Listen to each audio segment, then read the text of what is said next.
Awesome. Thank you and hello and welcome. On behalf of the College of Agriculture and Natural Resources, we wanted to welcome you to Finding Your Voice in AGNR, Conversations with BIPOC, Black, Indigenous, and People of Color alumni.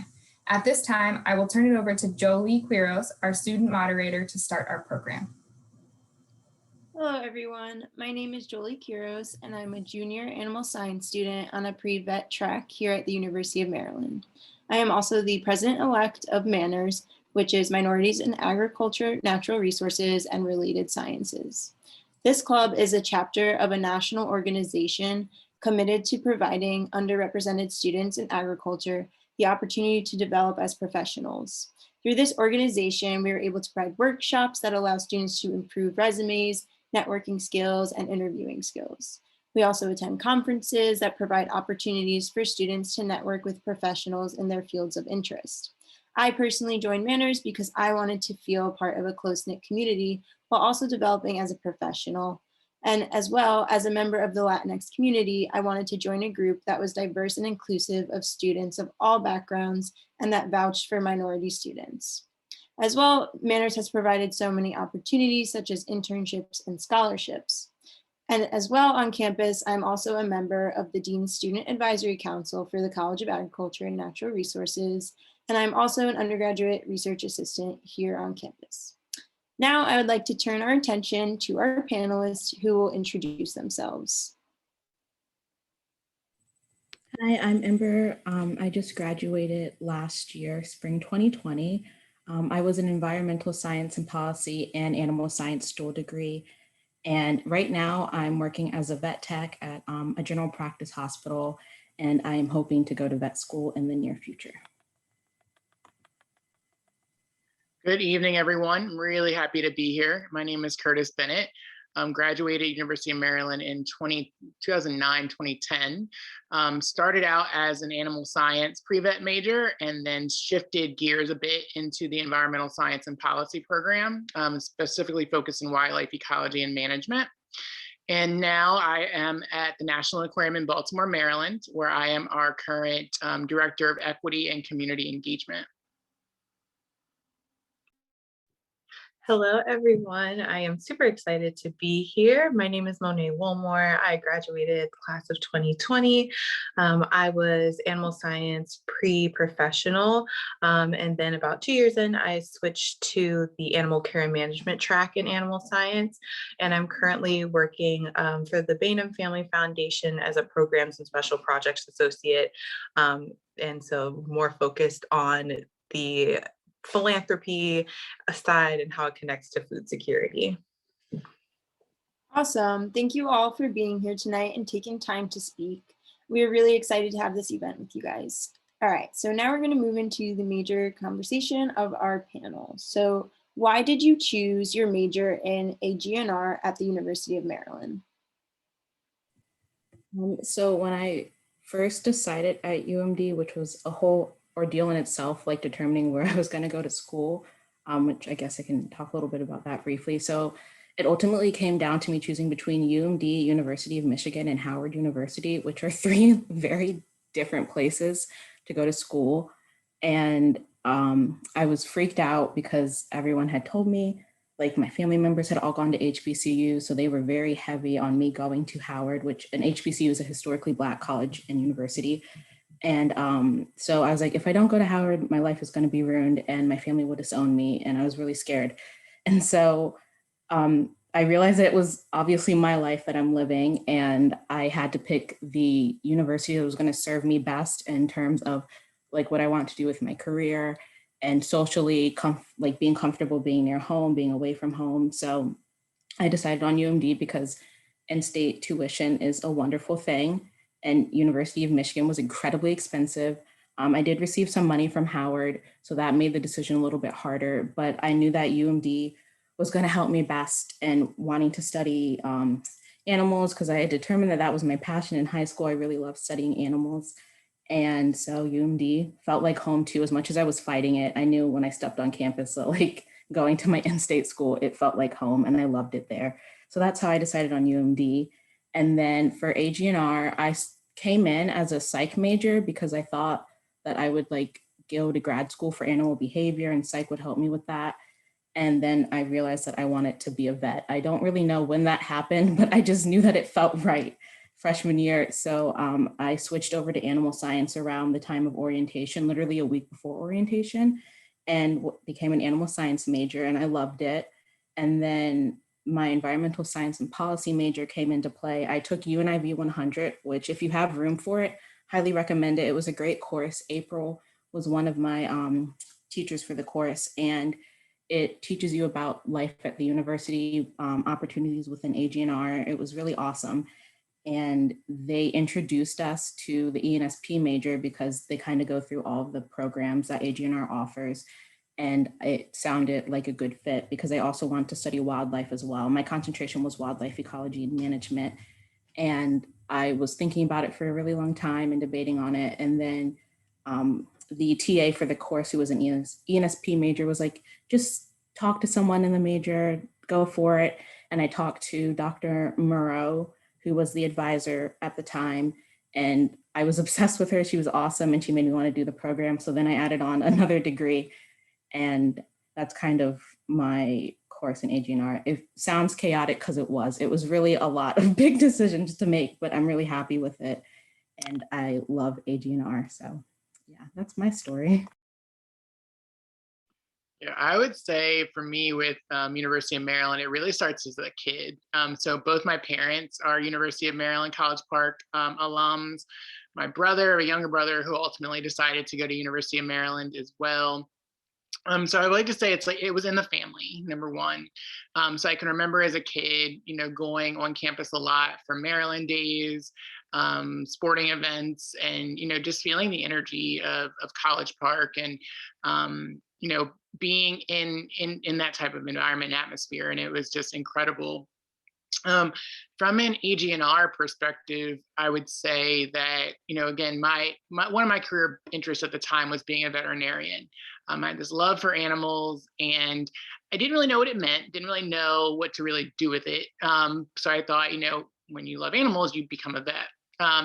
And that was the path that I knew at that time. And about, again, 2 years in, I definitely had that like panic moment of just like, oh no, like that's not the path for me, or what I thought was the path was not the path. And I knew Maryland, of course, had a really strong pre-vet animal science program, and also has a very strong environmental science and policy program.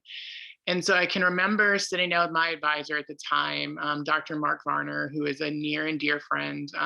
Had a chance to catch up with him very recently.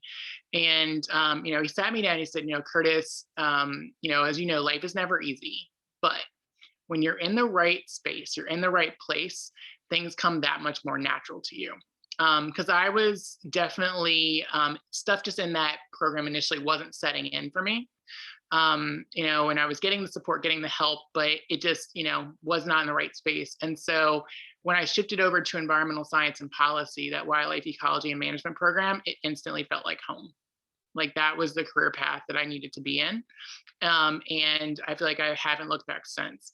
So, just the ENSP program, the wildlife ecology and concentration has just done so much for me. And the experience at University of Maryland overall has done so much for me, and it's been a big part of who I am as a professional, but also even more importantly, who I am as a person. Yeah, so my journey started junior year of high school. Looking at colleges, I knew that I wanted to, well, at first I was like, I'm not staying in state, like being really stubborn, because I was like, yeah, I'm gonna get as far away from home as possible. But I ended up applying to a lot of in-state schools, and then like I felt like UMD was a good middle ground. Like I was close enough to home, but I was also like getting the campus experience and like getting to join clubs and like do all those things and really be in the center of like campus life. But also, financial aid was a big part of that, and just being able to, like, for me, I didn't think I would like a large school, but like stepping on campus and just feeling the energy and like being able to just feel connected with it when I just like went on my visit, even though it was like pouring rain when I went, was really great. So I also wanted to be a veterinarian. So I came in as pre-professional with animal science, and I love animal science. And so that's why I continued it even after I decided not to be a veterinarian, because it just really didn't fit with what I saw my lifestyle being. Like, I think that was a big part of like coming to terms with adulthood, is like you start to say, I want X, Y, Z in my future life, and like you kind of try to plan your career and your passions around that. And then I started to become more interested in just like looking at AGNR as a whole, because I was kind of in my like animal science bubble. And so I started to, you know, one of the tenets and the cornerstones of the school is, one of them is food security. And so that became something I was really interested in. And I always knew that I wanted to do something with DEI, DIR, and also, you know, just like making sure that people that look like me felt included. So I really wanted to weave those passions together. And I started to see like how social justice could fit within agriculture, because we all need to eat.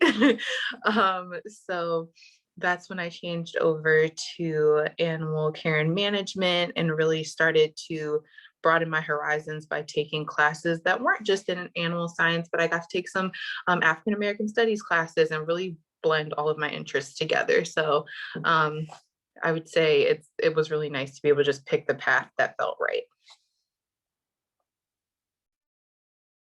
Awesome. Thank you, guys. Next, we're going to ask, as a student, how did you get involved within the AGNR community at UMD? And in general at UMD, what things did you get involved with? What things helped you explore your passions? Everything like that.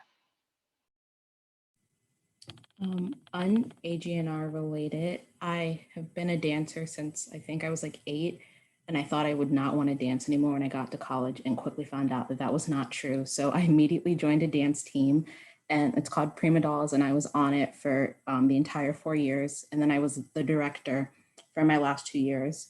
It was like, it saved my life, quite frankly. It was really good to just get away from academic stuff, and it was really important for my mental health to be able to have that outlet. So highly recommend that. Definitely don't just join clubs that are related to what you're studying. Get out of that bubble. And then and I also joined APO, which is the Alpha Phi Omega. It's the co-ed community service fraternity my junior year. And that was also life-changing. It was just good to be around people that care about changing the world, not just for like performative action. We did a lot of focus on making or helping out with systemic changes, which can be complicated coming from like a college perspective because we're just students, but it was good to have that mindset to go off into the world, like having that background. So yeah, love APO. If you can rush, rush. And then AGNR related, I was a member of Pre-Vet Society for a little bit. They're a great group. I didn't stay in it as long as I would have liked to, just because didn't have the time. I was a member of Black and Bridle, and on their exec board. Black and Bridle is like the animal husbandry club. So that provided a lot of cool opportunities, meeting with professionals in agriculture, animal care. We took a trip to New Orleans for the national conference in 2019, I think, which was really cool to go there.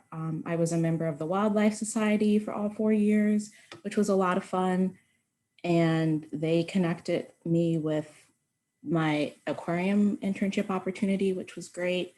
And then I was a member of AGNR Student Council for I think three or 2 years. And I was on the exec board my senior year of college.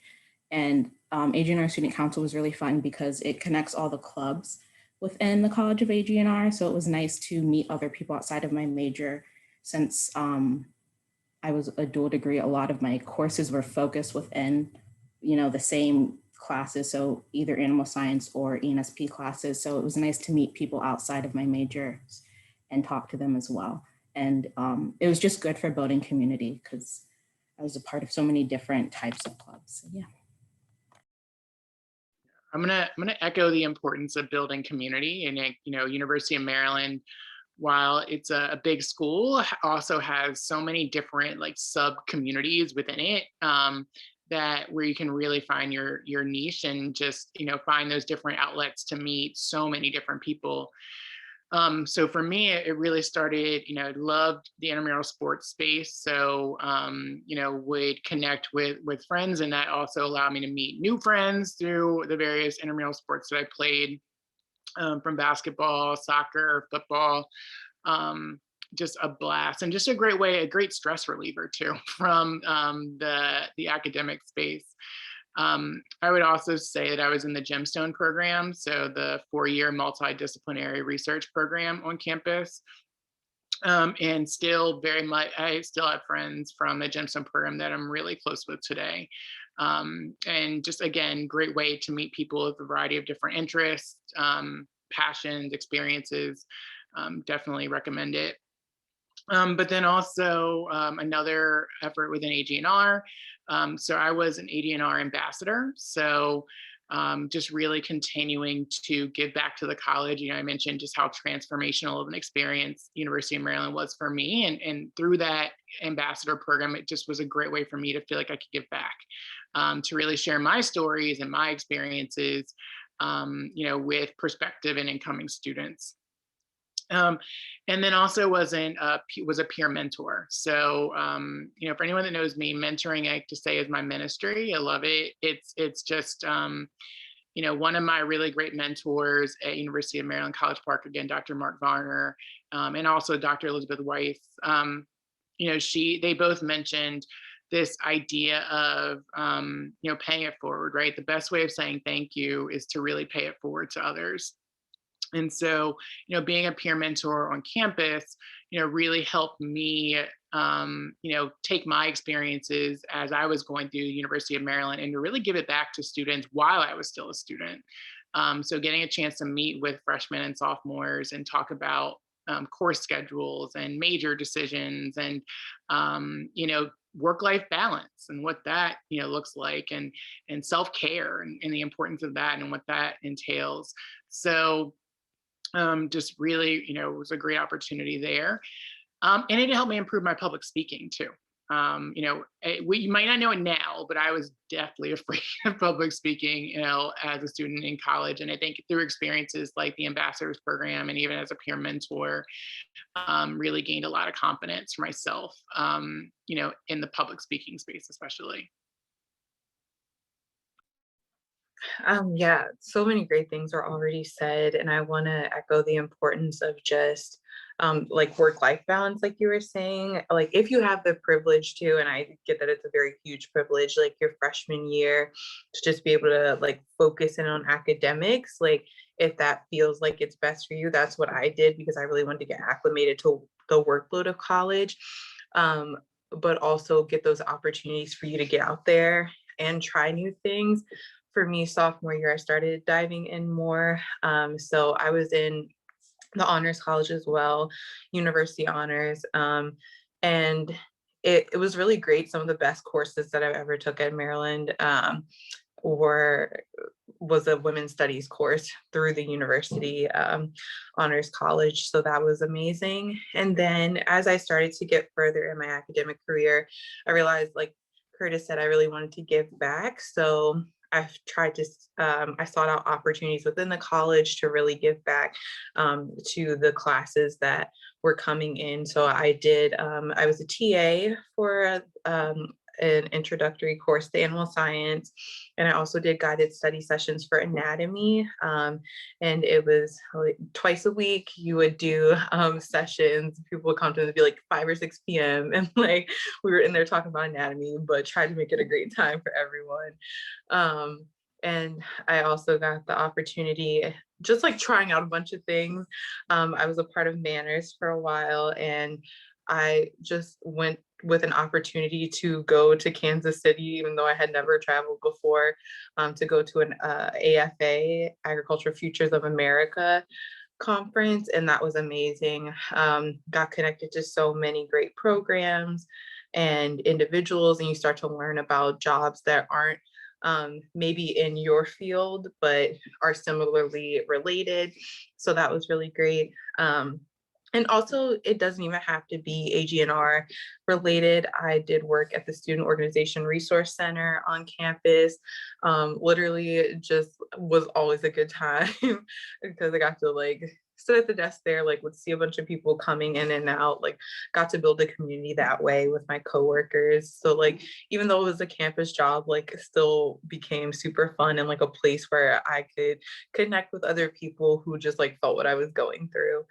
Um, and finally, I was also a student ambassador for AGNR, and that was one of my favorite things to do because I got to go to open houses and talk to people. And I think it's always nice when you can just make a connection, because if you're anything like me, I was terrified coming in freshman year. I was like, I don't know what I'm doing. I was the first one in my family to go to college, so there was really no basis for anyone to tell me like what it was going to be like. So just having someone there to talk to me and to send me a postcard in the mail, like those little gestures were just so great. So I miss my time. I literally live 10 minutes away from campus now, so literally never stray far. Yeah, there's definitely plenty of clubs. If you have an interest in something, there's a club for it. So I would definitely encourage everyone to explore at the first and second look fairs that we have on campus that talk about all the clubs, and you get to go around and connect with all amazing people who are really passionate about their clubs and will tell you everything about them. Okay, so thinking about your time at UMD, what was your experience like as an underrepresented student? How did you deal with any isolation or negative experiences and challenges, and how did you overcome them? Who were your support system, and how did you seek that support and sense of community? So I guess for where I come from, I'm from Glen Burnie. I've lived in Glen Burnie my whole life, love it a lot, but the high school that I went to was extremely diverse in terms like ethnically, racially, religious diversity. It was really great. And I thought that that was the norm for the longest because just the community itself was like that. So I've experienced that throughout all of childhood. And so when I got to UMD, I was really shocked at the lack of diversity. And I felt like my experience was opposing from the people that I was living with on my floor and stuff like that, because for them, this was the most that they've ever experienced. Like I had someone tell me that they've never went to high school with a Black person before, and I was in shock. And that was actually the feeling for a lot of the people on my floor and my classes, stuff like that. So I felt isolated in that regard. And not a lot of people from my high school went to UMD just because it's also not the norm to go to college and where I came from. So we weren't really pushed in high school to go. And there was only like 6 of us, I think, from Glen Burnie that went to UMD. So that was kind of tricky as well. The support system came from the one other person who lived in my building who went to Glen Burnie High School. We found each other immediately. We weren't even friends in high school. And we became the closest of friends. She was my roommate for 3 years and still one of my closest friends today. So I relied on her a lot for freshman year to get through. And then her best friend who went to one of our, not rival high schools, but she went to a nearby high school in the county as well. So we kind of became a little trio. Classes, I felt really lonely. I just didn't see enough people who looked like me. And that was really hard to get over too. And also I'm an introvert, like a big, big introvert. So even if I did, I wouldn't really communicate with them as much because I was nervous. So joining the clubs was a good push out of my comfort zone to meet people to kind of overcome that feeling of isolation. And then just realizing that like everyone, well, I don't know, for whatever reason, I thought everyone was out to get me. Like I was in my own head. I'm like, they're gonna think I'm just an angry Black girl sitting in the back of the classroom. Like they don't want to talk to me. No one was really thinking that. So also just getting over my own insecurities with that as well was something that I had to learn, which helped. And great professors, like I went to Dr. Balcom, who's one of the animal science professors with my concerns and my anxieties. And she was a good support system for me to just springboard ideas off of. Some of the older girls on my dance team were good support systems because they'd already gone through it all. So they had answers for stuff like that. And yeah, it took some time, but I feel like by like the end of sophomore year, I felt comfortable. Even if things weren't perfect and there was still a lot of work for the university to do, I at least knew that I had people that I could go to, both like on a social level and professionals as well, and professors and stuff like that. So that helped. Just thank you for sharing that.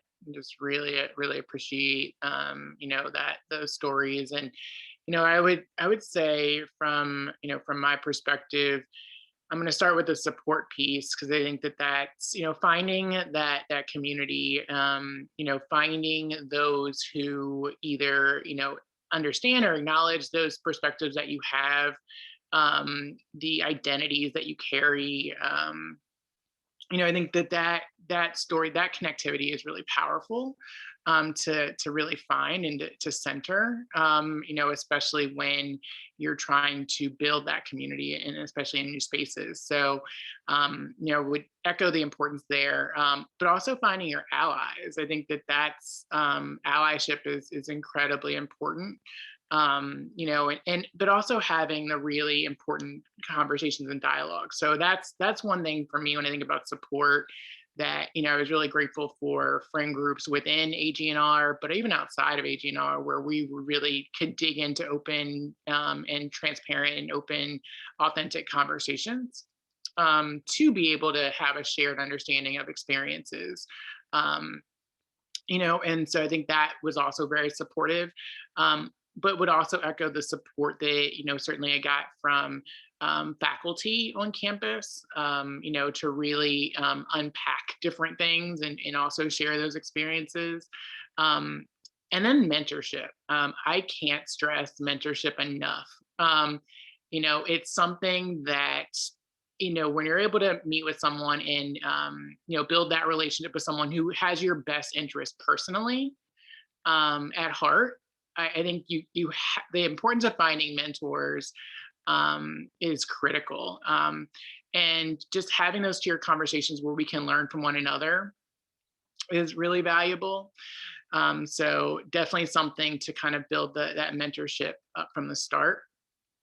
Overall, I would say my experiences in AGNR, similar to what was shared earlier. I would say there was some of that degree of that loneliness piece when you're sitting in a class sometimes, and you might look around the room and it's like, well, how many people are sharing the same identity as you? But at the same time, I also felt a really big sense of responsibility at the same point of that, where especially as you're continuing to share your story, so that that representation is really important, and making sure that you're continuing to have that presence, such that those individuals who are coming up after you too are also continuing to engage and see those opportunities as a space for all of us, right? To pursue different opportunities in careers and so on and so forth.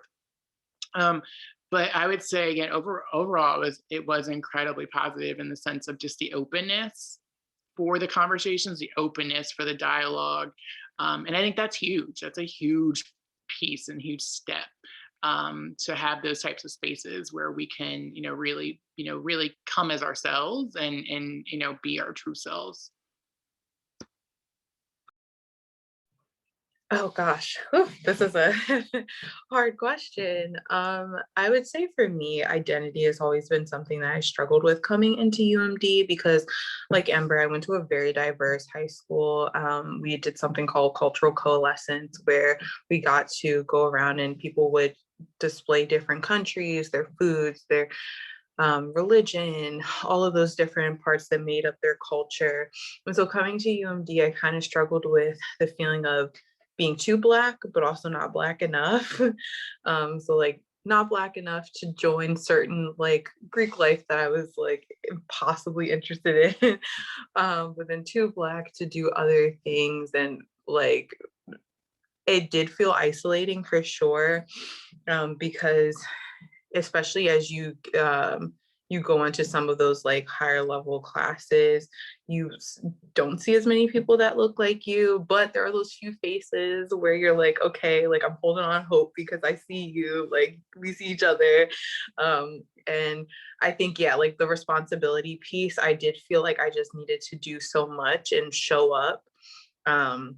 in order to just make sure that like people were taking me seriously in those positions and those roles, and also opening the door for other people was so important for me, because I was like, you know what, all of us didn't have the same background. We have systemic odds stacked against us, but if we can like work together, whether it's literally getting through one class together, like that is so important. So for me, I would say just finding the people that are truly like you feel like you can be yourself around, like you don't have to change who you are or like try to act like you're someone that you're not. Like again, finding those mentors, and they don't have to be just, you know, your professors, like April, Kristen, Heather, and AGNR. Like I would pop in and say hello to them, and I think that that was such an important relationship that I built, because it just enabled me to have conversations where I didn't feel like I had to be always talking about like academics or, you know, like just making those personal connections. And then taking classes where you feel like you are learning about your identities. Like I said, I took a lot of African American studies classes, women's studies classes, so I could understand how all my identities intersected, and I could take that back to my animal science courses. And if I wanted to do something or felt like I needed to speak up, like I could come from a place of educating. So yeah, it takes a lot. I grappled a lot with it, but I think at the end of the day, I came out knowing more about my identity, and also just being more comfortable in who I am, and being able to say that like DI is something that's important to me, and actually knowing what that means. Thank you guys for sharing that so open and honestly. So how did AGNR and UMD help set you up for your current and future career paths? First, I just want to say, because Monet brought up a really great point, the faculty of AGNR is absolutely incredible, like just outside of the professors, literally the most kindest, like they're so patient. I spent an obnoxious amount of time in April's office. Like I don't know how she put up with me, but like they're just so willing to talk with you and discuss things, even if they aren't related to academics. So definitely take advantage of that, because we have the best faculty in all of UMD, and I stand by that. I will die on that hill. They're incredible. Okay, so then for the question, AGNR, like every single internship opportunity that I pursued was like the college or UMD was like involved for all of it. Cause I know some people might like go outside of school because they don't feel like school is serving them in the right way, but like UMD and AGNR provided every single opportunity. My first internship, I guess like my first big internship was at the National Zoo. I was a research assistant for my TA in anatomy, because she let us know that her name's Dr. Trisha Rawlingson. She let us know that she worked at the zoo. And I was like, I think I want to do that too. So I bugged her and asked if she had any opportunities available, because I was freaking out. It was sophomore year and I hadn't done anything yet. And I was like, I'm not going to get into vet school. If I don't do anything, I need to really get on it, even though there's no rush. Like there's so much time to do things, but that was my mindset. So I emailed her and asked her, and she let me help out in her lab that summer. That was awesome. A lot of the times TAs are like PhD candidate students, if that's the right terminology, or they're pursuing their PhD or their master's students. So they like to have help, and they are willing to accept your help if you're willing to be a hard worker. So definitely go to them if they're researching something that you're interested in, just so that you can explore that as an option without intense commitment. And then my aquarium internship, I received because April had told me about it. She was the first one to let me know that it was like an option. I didn't really know that you could intern at the aquarium. And I knew of a few students. She told me about a few students who had already done it. And that sounded like a great opportunity. And so I applied for that as well. And that was a really great opportunity that UMD provided. And just like being introduced to vet school in general came from UMD.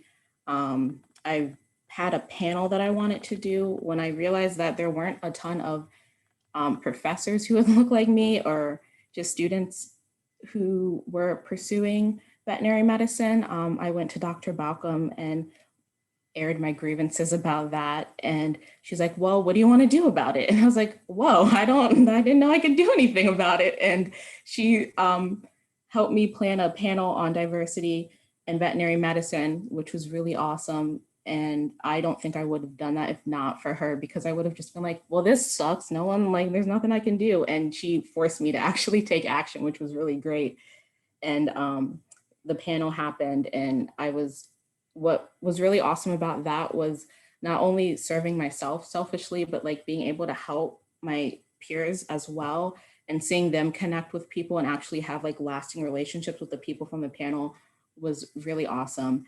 And so it's just, I owe a lot to UMD for helping me build my network. It's such a great place for building your network, and staying in touch with people, teaching me how to stay in touch with people that you connect with is really important. UMD provided me the tools for that. And just being a person who like puts words to actions, because I think in high school, I was a really lazy student and could just skate by, and like actually having to hold myself accountable, not only academically, but professionally.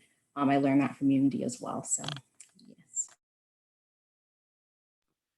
Yeah, I think for starters, like when I think back about my career pathway, you know, where I am now and also where I want to go, so much of that is really attributed to my experience at College Park, and just the sum total of experiences that you have. And it's what's really interesting about the pathway piece is that sometimes you don't really know how all the puzzle pieces fit until you look back at that process, and you're like, oh, like that's how that fit. And that's how that kind of helped me get to this one space in my career, this next space.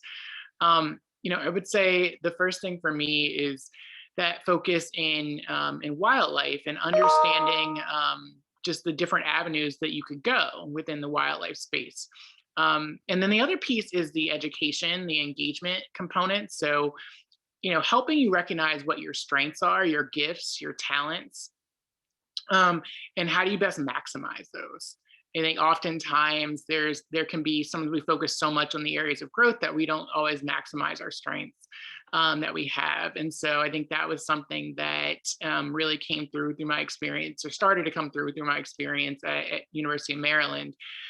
So really putting that package together around this focus in love of wildlife, love of being outside, with this idea of knowing, well, it's like I can talk all the science, but I'm also can do it in a way to like to the general public that makes it relevant, relatable. So that really helped me hone in on my education and engagement interest.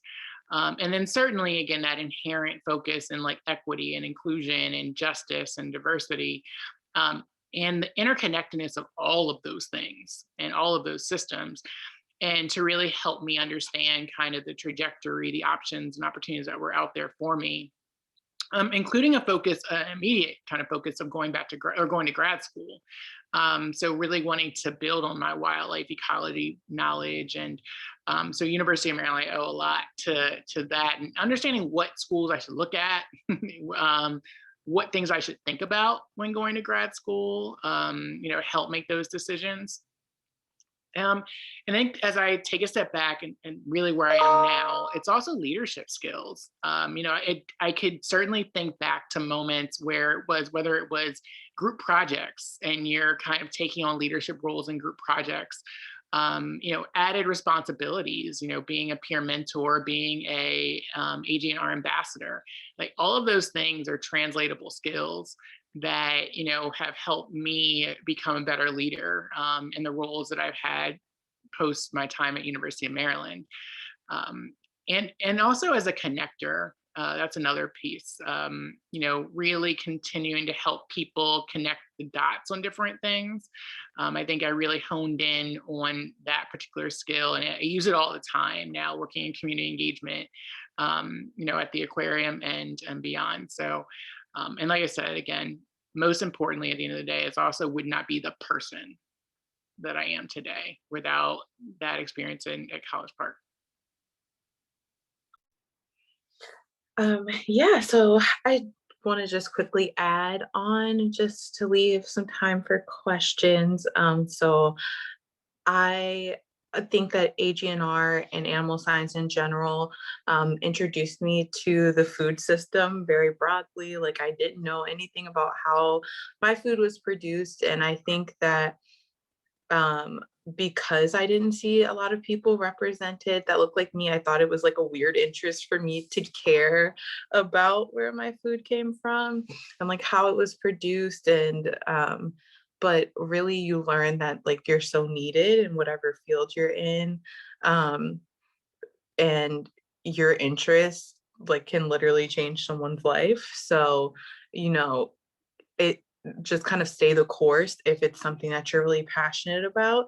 And also just something that I've learned is you don't have to have it all figured out. Like, your entry level job doesn't have to be exactly what you wanted it to be.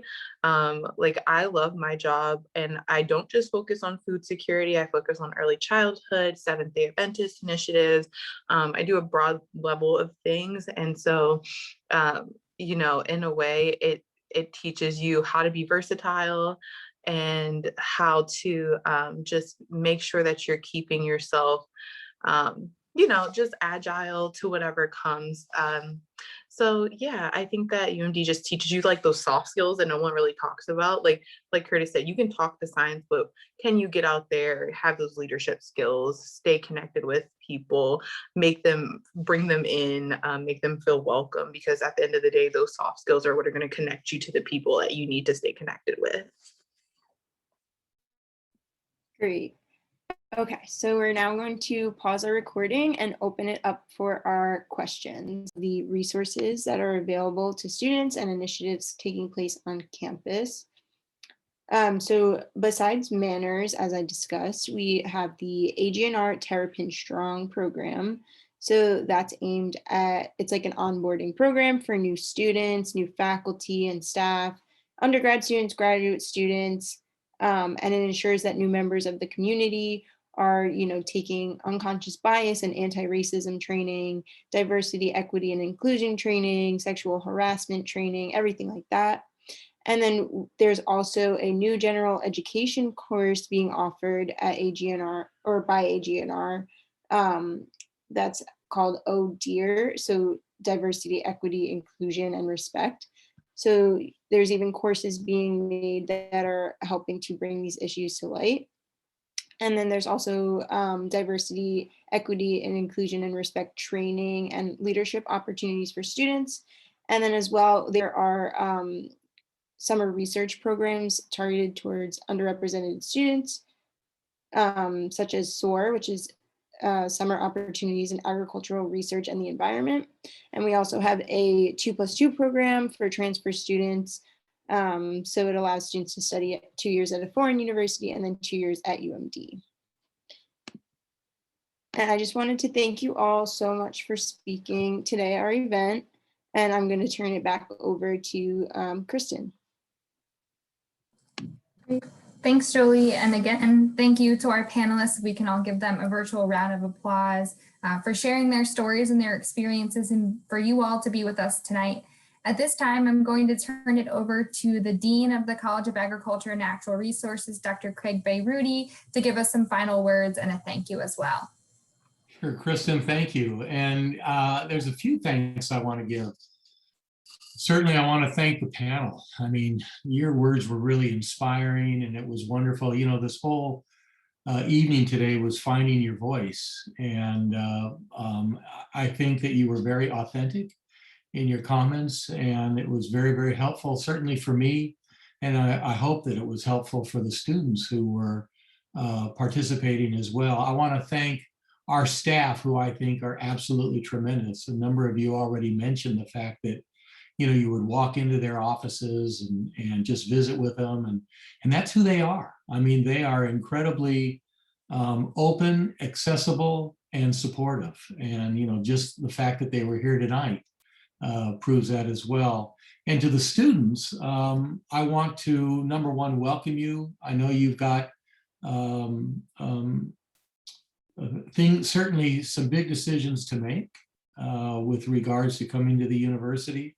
But the fact that you've been accepted and admitted into the institution I think is one recognition of the work that you've already done, the accomplishments that you've made, and the potential that you have in the future. And the university recognizes that, and certainly in our college, we recognize that as well. And so I just want to commend all of you for what you've already done just to get to this point. And hopefully, I hope that we can be part of your academic journey in the future. I really believe, and I've been at 4 different land-grant universities, and I see that there's a question about Big Ten institutions, and I'll broaden that to land-grant universities as well. But I've been associated with 4 of them. And I have to say that the University of Maryland, of all the institutions that I've been associated with, is certainly my favorite institution. It's my favorite because I think that we've got some really passionate faculty, staff, and students. I mean, the students that you listen to tonight are really representative of a broader population of students that we have here that are incredibly passionate. They know what they want to do, or at least they know that they want to figure it out, and they're going to be interacting with all the people that they need to interact with to try to figure out what their future is. It may not be a straight path that they end up taking. It may be that the path that they take, or the journey that they take, is one that will actually meander a little bit.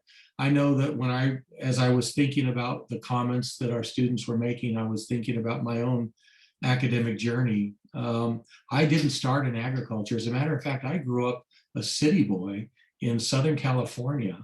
But what I did know was I wanted to do something that was beneficial to society in some manner or another. I started out in philosophy because I really didn't know what I wanted to get into. I moved into business. I actually transferred from one university to the next, and I ended up going to a university in Central California. It was called Cal Poly San Luis Obispo. I didn't even know I wanted to major in soil science. I mean, and that's what I am as a soil scientist. I just knew I wanted to get into some aspect of either forestry or agriculture, or something that would allow me, number one, to work outdoors, and number two, really to work with people so that I could actually help them achieve a higher standard of living, improve their lives, and so forth. As it turned out, and as I was searching for an academic home, agriculture became front and center to me. I found out about soil science almost as a whim. I didn't even know that that existed as a major. I mean, who majors in soil science, right? But it's an important aspect of agriculture. You've heard from students here who majored in environmental science, or they majored in animal science.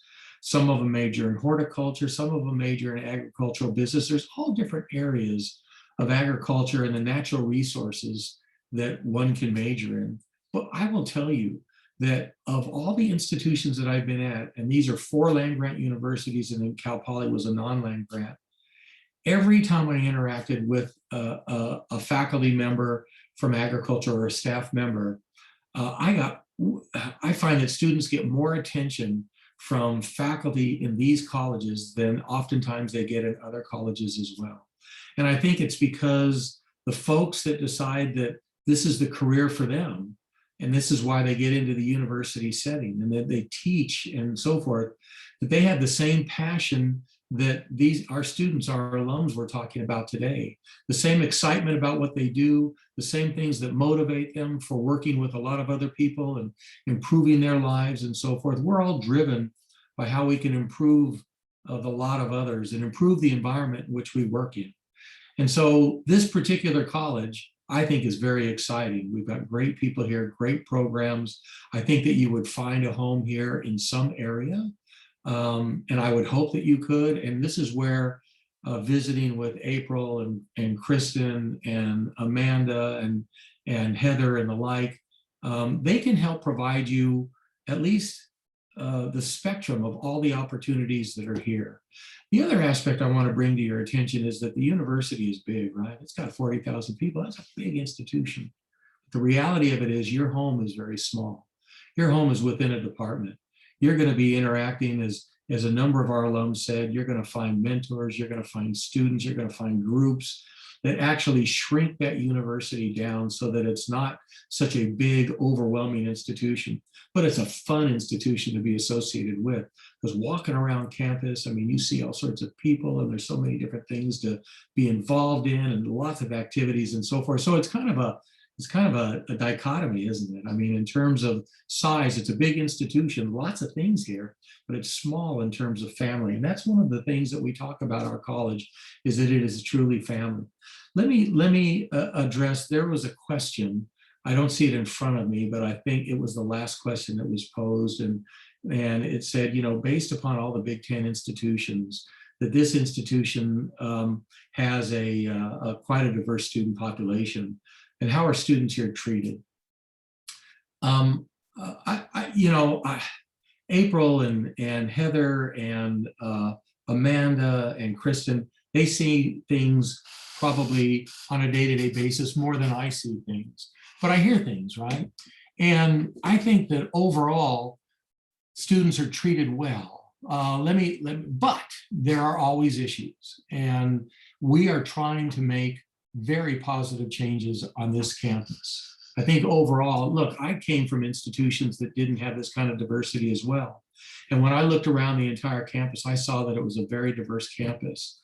And I see that there are things on this campus that are trying to be even more respectful of the diversity that exists on this campus. Let me give you a couple of examples. One is that outside one of our libraries, there's a statue of Frederick Douglass, and that statue is there for a reason.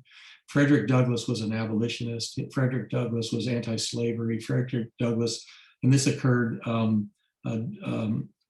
obviously way before our time, but he was probably, he was one of the greatest influencers that an African-American had on anti-slavery and abolition of slavery as well. And he was a slave here in Maryland, but his reach went far beyond Maryland. I mean, take a look at the history of this individual. Anyway, early on in my tenure here, about 4 years ago, there was a statue erected in his honor. And when we walk by that statue, you're always reminded of the power and the influence that a single individual had in terms of changing the tide around slavery. Another example of this is that about 4 years ago, we made a change in the name of our football stadium. It was called Byrd Stadium, and that name has since been removed. And the reason for that is that Byrd was a president of this university decades ago, but he did some things that were racist. And as our Black and brown communities would walk by that stadium and they saw the name of the stadium, that didn't resonate with them. And this is something that really was very obviously even more than distasteful to them. It represented an institution that was not sensitive to them. That name was removed, and it was removed because of that reason. A third example of that is that we have a president of this institution right now, Dr. Darrell Pines, who was Dean of Engineering. Now he's president of the university, just started in July. He's African-American.